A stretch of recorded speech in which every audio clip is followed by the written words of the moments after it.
So we're talking about equilibrium. We've talked a lot about aqueous ionic equilibria, acids, bases, pHs, all these things. And now we've pulled in KSP, really looking at, we've told you these things are insoluble. The truth is they're slightly soluble and a little bit dissolves.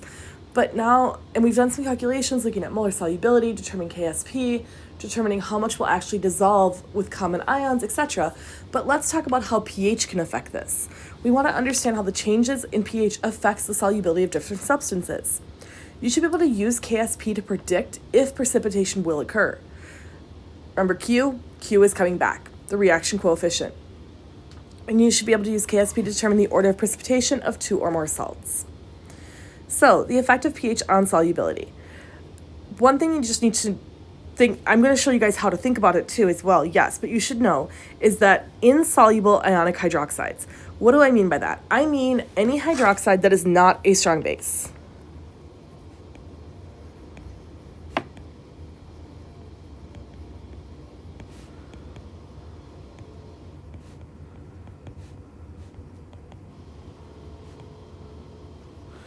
So, zinc hydroxide.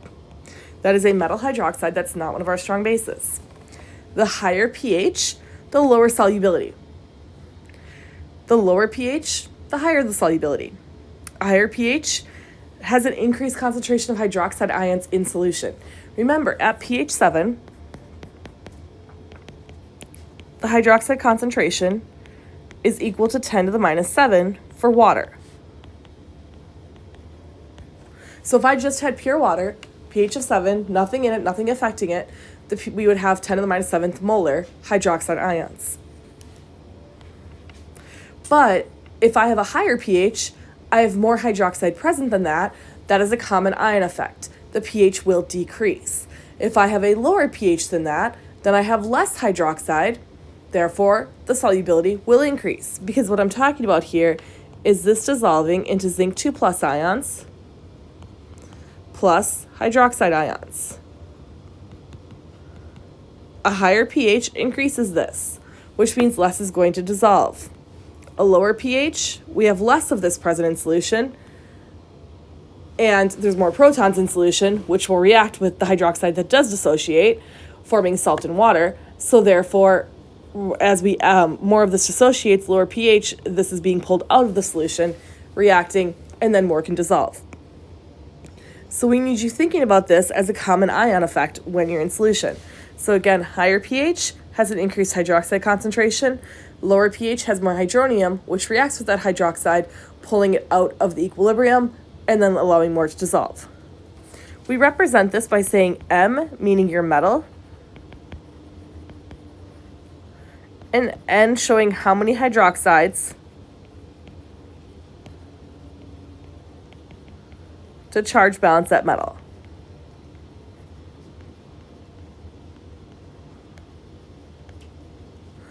So we see here and here. In soluble salts of weak acids, the lower pH, the higher solubility. Lower pH has more hydronium ions. That plus carbonate, this is giving me your conjugate. This is a conjugate acid of this. It's a conjugate base of carbonic acid. And another thing to think about, we've talked about how things like aluminum chloride will become acidic in solution. Small, highly charged metal cations become acidic in solution because they coordinate 6 water compound or molecules. Then one of those waters loses its proton, forming an acidic solution. We can also see a difference in pH dependency, or different solubility based on pH there as well. So let's examine this a little closer. I want you to think about what's in solution here, and I want you to answer the following questions.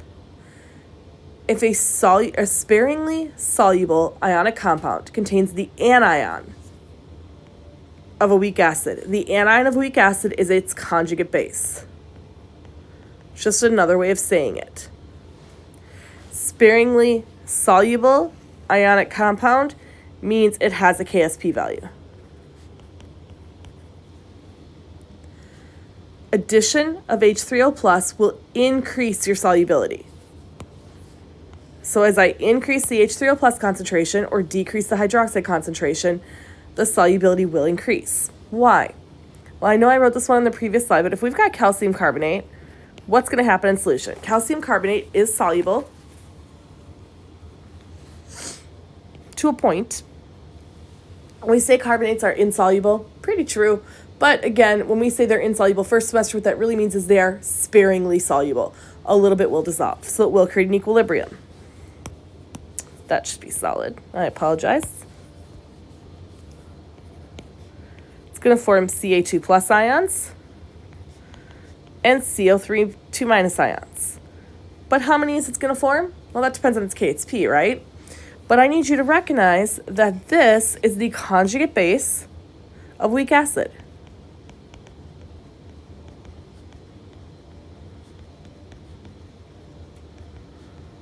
So what happens? That reacts with water. CO3 2 minus. It reacts with water. I meant it reacts with hydronium ion.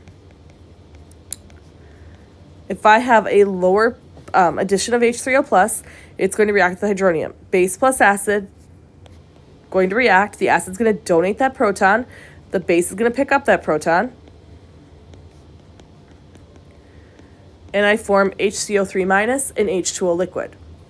What I've essentially done here is now I've reacted this species. I've reacted your carbonate. So I've removed the carbonate from the equilibrium, reacted it, and formed this. This is a neutralization reaction.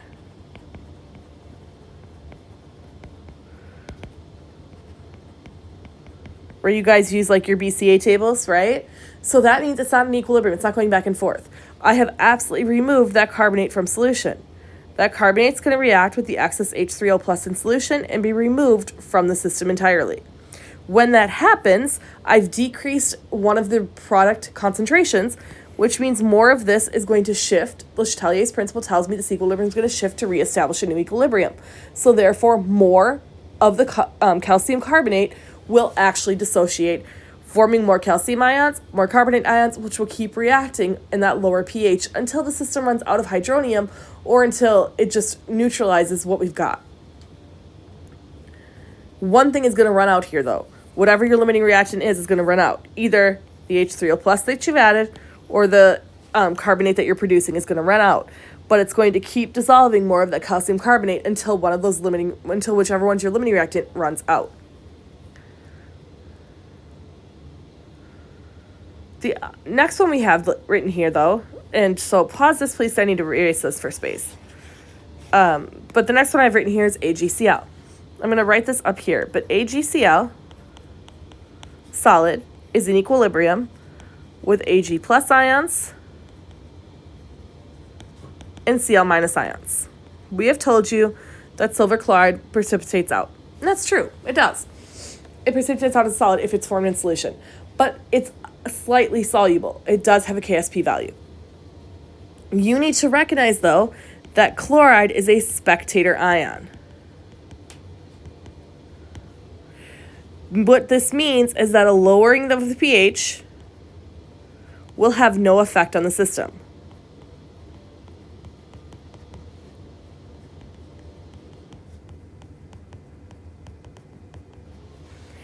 If you look at the reaction that could occur, H3O plus aqueous plus Cl minus aqueous, you may predict that it will form HCl plus water. But the truth is, this reaction does not occur. Remember, chloride is an incredibly stable conjugate base. It's really happy the way it's at. It doesn't want that proton. The actual reaction here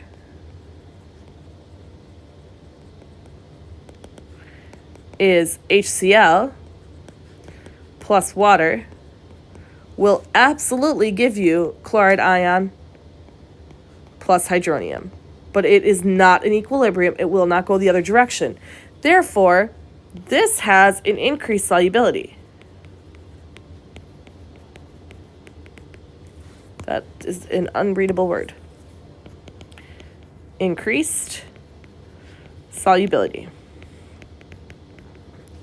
because carbonate is the anion of weak acid, therefore it is a conjugate base. This has no effect when lowering pH. Let's work a couple more. Which of the following salts become more soluble as the pH is lowered? I need you to think about what these salts split up into. MnS is manganese 2 plus and S2 minus. So manganese 2 plus, that could come from hydroxide. Manganese hydroxide is a weak base. We're not worried about the bases, right? That doesn't help me. I want to know, is the anion an anion of a weak acid, meaning conjugate base? S2 minus, if that was an acid, would be H2S. Remember, you give it enough protons to make it neutral. This is not one of my strong acids, so therefore this is a weak base. This is a weak acid. It has two conjugates. It can lose its first proton, becoming HS minus. This is a weak acid and conjugate base.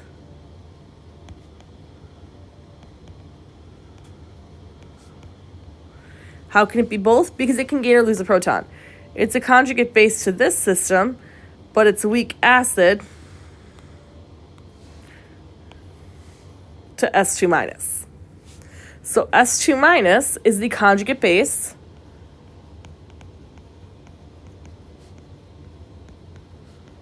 of HS minus. S2 minus in solution will react with H3O plus to form HS minus plus water. In this case, it is accepting a proton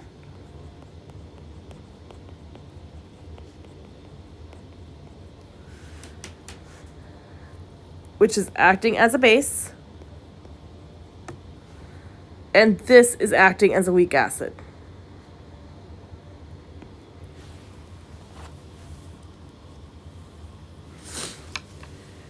Therefore, can this affect the pH? Yeah, absolutely. The pH of this will become more soluble as the pH is decreased. Because what's happening here, as I decrease the pH, decreasing pH has more of this present. MnS in solution is forming Mn2 plus aqueous plus S2 minus.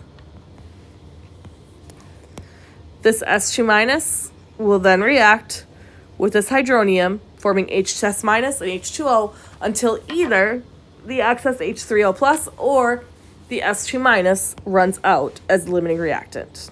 That should be a minus there. So yes, this one is more soluble as the pH is lowered. What about FeOH3, iron 3 hydroxide?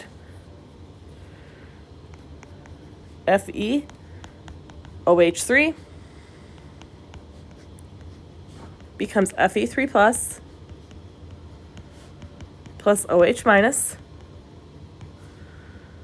If I put this in solution with hydronium ion, will it increase its solubility? Basically, will hydroxide react with H3O plus? And the answer is yes. This is KW. OH minus is the conjugate base of water, which is amphoteric, meaning it can be a weak acid or a weak base. In this case, water would be acting as a weak acid with a hydroxide as its conjugate base. When water acts as a base, hydronium is its conjugate acid. But yes, hydroxide can react with H3O plus to form water. So therefore, if I lower the pH, it will react with this, lowering the concentration of your hydroxide, allowing more to dissolve. The last example, lead-2 chloride. Lead-2 chloride. If I look at lead-2 chloride, PbCl2, it's a sparingly soluble salt, giving you lead-2 plus ions, plus 2 moles of Cl minus ions. You're looking at the anion here, and you're seeing does Cl minus react with H3O plus? And the answer is no reaction. Chloride is an excellent conjugate base. It's very, very stable. There's no way that chloride ion is going to pick up a proton. So no to number 3. Chloride is a spectator ion.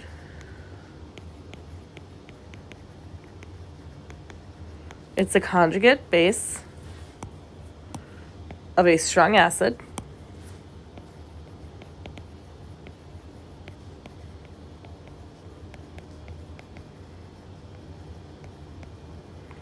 So we see no reaction. So when will precipitation occur? Well, when the concentrations of the ions exceed the solubility of the ionic compound. How do we know this? Q, our reaction coefficient.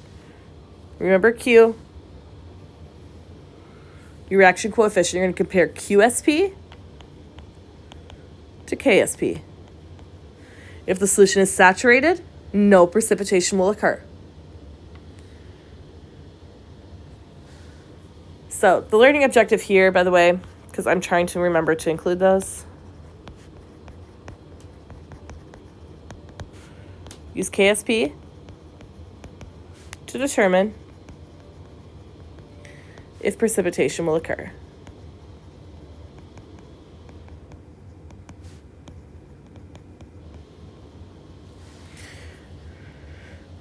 Do note here that some solutions with Q greater than KSP will not precipitate until disturbed. These are known as supersaturated solutions. They're pretty cool to make. You can dissolve a lot in. Oftentimes we use heat to do this. So we'll dissolve a lot of solid into the solution and let it cool very, very slowly. And if you don't disturb it, if you just leave it just sitting there, it won't crash out. But if you even pick up the flask, the crystals will immediately crash out. It's really cool to see. But sometimes a little disruption to the system actually causes the precipitation. You may not see it right away. Generally speaking, though, how do you do this? When two solutions are mixed, determine your QSP value. If QSP is less than KSP, the solution is unsaturated. So no precipitation will occur. More solid could dissolve.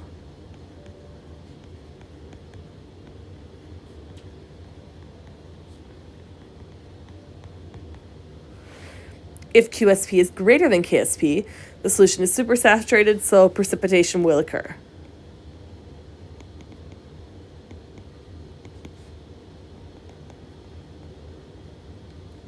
And if QSP is equal to KSP, the solution is saturated, and at saturation, no precipitation occurs. It's your equilibrium point.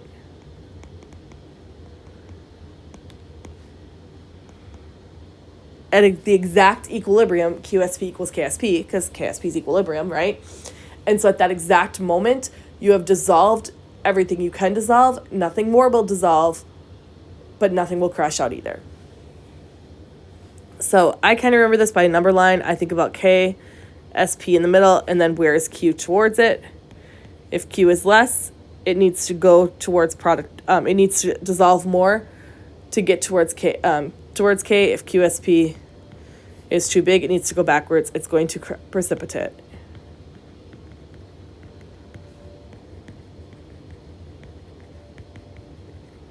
So if QSP is less than K, it doesn't have enough dissolved yet in order to get it to crash out. And if QSP is bigger, it's got too much dissolved, it will precipitate.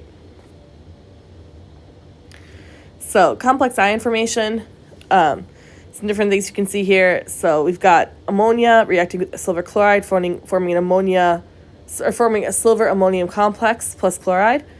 Normally insoluble silver chloride is actually made soluble by the addition of NH3 though, because we're forming this complex. Again, normally silver chloride will not dissolve, but because we're forming a complex ion with that silver, the silver reacts with the ammonia, causing more silver chloride to actually dissolve. Other things we'll see, and you guys will see this in lab as well, it's kind of cool reactions. You can actually identify the different unknowns based on different precipitation reactions. So possible initial cations. We've got the purple group, the orange, yellow, blue, and green. We take all of these, we add 6 molar HCl. Out will precipitate my group 1 insoluble chlorides. So silver chloride, Hg2Cl2, PbCl2. The remaining cations will stay in solution. I add H2S and 0.2 molar HCl to that, and out will precipitate what we call group 2. These different groups are actual, grouped names based on the precipitation, based on their solubility. If I add that H2S and 0.2 molar HCl, I'm getting CuS, Bi2S3, CDS, etc. precipitating out. The remaining cations remain in solution. So when it says remaining cations, these are still in solution. I add hydroxide at a pH of 8, not even that basic, but a pH of 8 to it, and I get group 3 crashing out of solution as insoluble salts.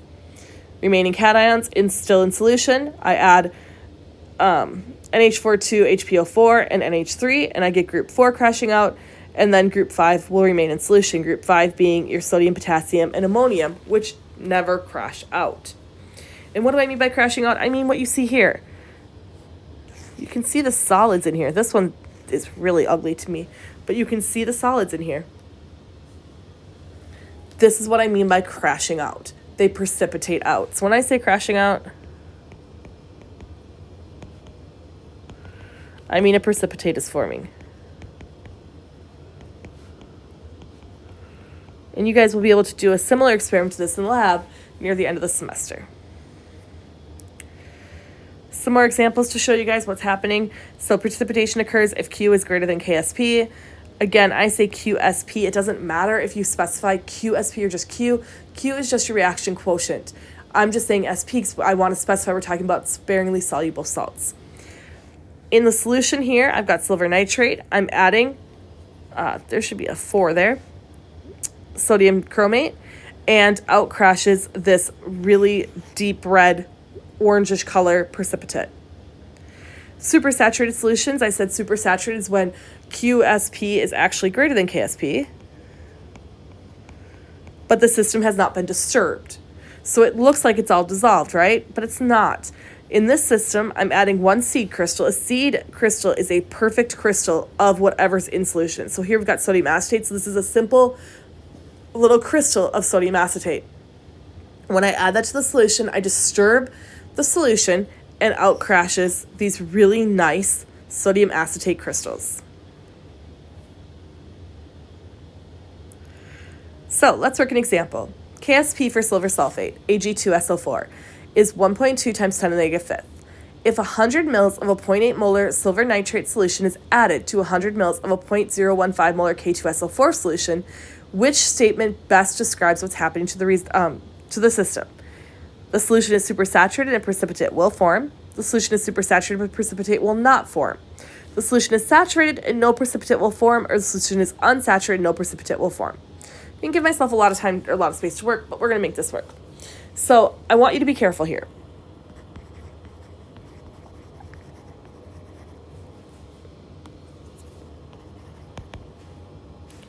I want you to think about what you have in solution here. You've got Ag2, SO4, solid. This is an equilibrium with 2 Ag plus aqueous plus SO4, 2 minus aqueous. The KSP here is equal to Ag plus squared times SO4, 2 minus. And this equals 1.2 times 10 to the minus fifth. What I need to do here is I need to compare QSP under the current conditions to KSP. So I need to find QSP. Well, I've got concentrations in here, right? I've got 0.8 molar silver nitrate. I've got 0.15 molar K2SO4. There's a right way and a wrong way to do this. I'll write the wrong way and then explain why. But hopefully you catch why this is the wrong way. QSP.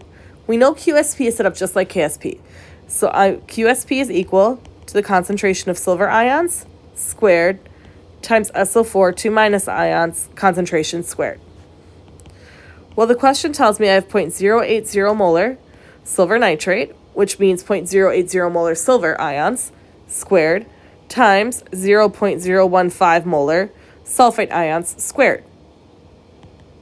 And this gives me 9.6 times 10 to the minus 5. Why is that wrong? it's wrong because you didn't take into account the dilution. You mixed 100 mils of each solution. You have to use the concentrations after mixing. So that doesn't work. We need to use M1V1 first to figure out the new concentrations after mixing. So for silver ions, my new concentration, I started out with 0.080 molar and 100 mils of it. And I now have a total 200 ml solution because I mixed it with 100 mils of the sulfate solution.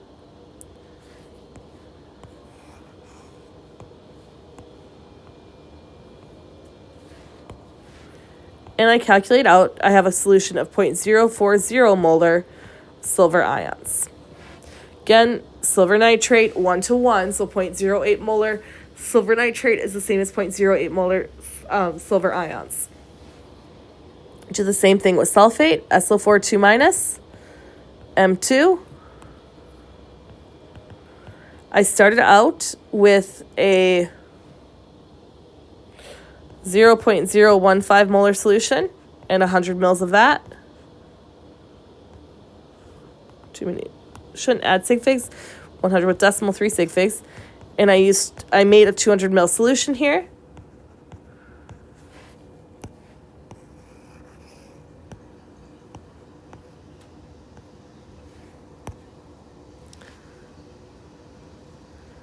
So my sulfate concentration is 0.0075 molar SO4 2 minus. Now I can calculate QSP. So QSP is equal to 0.040 squared times 0.0075 equals 1.2 times 10 to the minus 5. QSP equals KSP. And what does that mean? That means that my solution is saturated and no precipitate will form. It's not unsaturated. Unsaturated because QSP was less than KSP. Supersaturated would be if QSP was greater than KSP. And saturated is when they're equal to one another. How about this example? Which of the sulfide salts below is the least soluble? Now, be careful here. This should be in pure water, by the way. It doesn't specify, but since it doesn't say anything about a common ion, we assume in pure water. I want you to be careful here. Each one of these has one cation and one anion.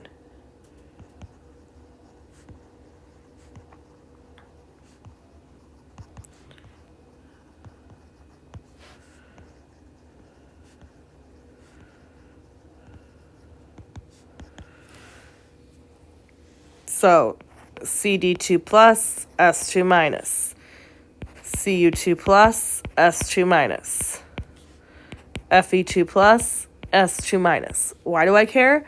Because now I can compare these directly. If they didn't all have one-to-one ratios like that, we'd have to take each one into account. X representing the metal species I have, S being the sulfide. This is giving me X2X, or X2 plus charge plus S2 minus. Set up your ice chart. We don't care about solids. We don't have any of our metal ion to start and no sulfide to start. I'm going to say plus X here. Well, I'm not going to use X. I've used X and S. Let's just use letter R. Why not? Doesn't matter what it is. R is it's just a random letter. But R and R. So what I see is my KSP here is equal to R squared. Therefore, my solubility, my R value, is equal to the square root of my KSP. So which one is the least soluble? Because these are all one-to-one, like similar, one cation to one anion. If it was different, you'd have to look at each system specifically. Because it's all one-to-one, the one with the smallest value of KSP will give me the smallest solubility. Again, I'm using R to represent molar solubility here. Why R? Just because I'm already using S and X in the question. I don't want to make it even more confusing. You can use any letter you want. You can use a shape for all I care. I don't care. But I was just using it as a placeholder to represent what we normally use as X or S. Again, be careful. They all have one cation, one anion, which is why I'm able to do it that way. Otherwise, you'd have to look at each specific reaction and see which one's going to be the least soluble. In this case, the one with the smallest KSP, because they're all comparable, is the least soluble. The last module in this chapter goes through a bunch of just extra examples and stuff, extra types of calculations. So if you need some more help and some more examples to work, please go ahead and watch the last module as well.